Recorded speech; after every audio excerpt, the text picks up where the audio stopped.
Hello guys, so mukbang tayo ng fishball at kikiam. Ayan. Bumili kami sa palengke. Tapos ito nga pala yung ginawa kong sauce. Ito. Ayan. Sauce. Tapos ito yung guys, sili, suka. May pipino.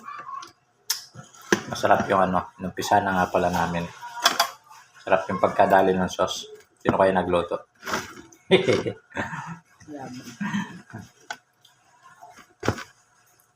Kesa bumili tayo sa guys, sa mga tusok-tusok.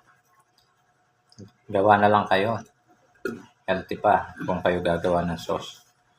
Yung hindi nilalangaw. Siyempre, ingat-ingat din sa health natin. Paminsan-minsan lang naman to.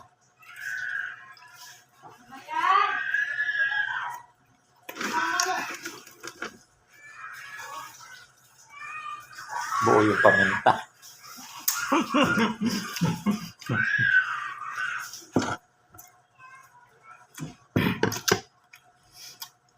Na tayo craving ng fishball. Tutulog na lang kami. Nagluto pa.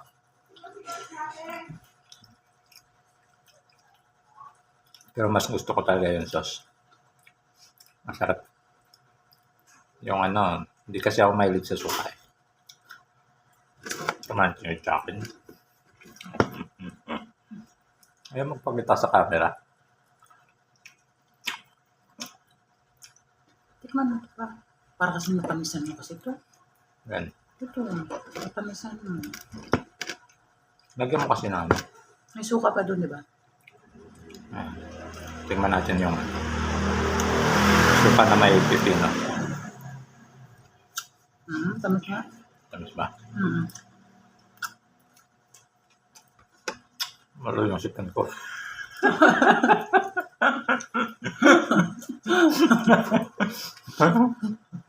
Mama trending ka sa sipon lang.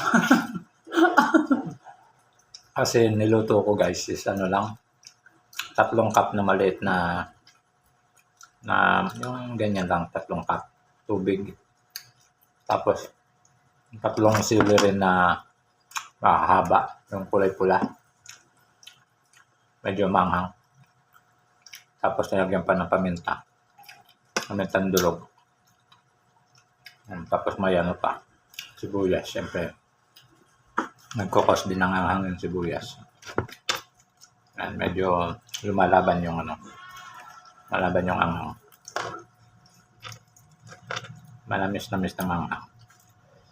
Marami kang ginawa rin dito ba? Marami ka naman ginawa din. May tira pa doon? Dami pa. Ayan na, takaw. Yan na yung matatakaw namin. Mga pala, gusto din makimukbang. Nag-aantay din siya magmumukbang.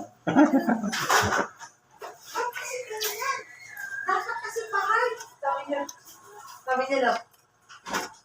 May ulam na nga. Bumili na naman kayong ulam? Baka yun ito. Sabi natin, Rabi. Dapat kasi pahal. Ay, nagbablog pala. Nalang. Ayun na, dumaan na yung pusa. Hoy, yung puwet mo. Ayun na. Tikman mo yung sauce ni Papa Oten. Sige guys, di ko natapusin to. Iyon mo kasi tinapos. Uy, speak mo.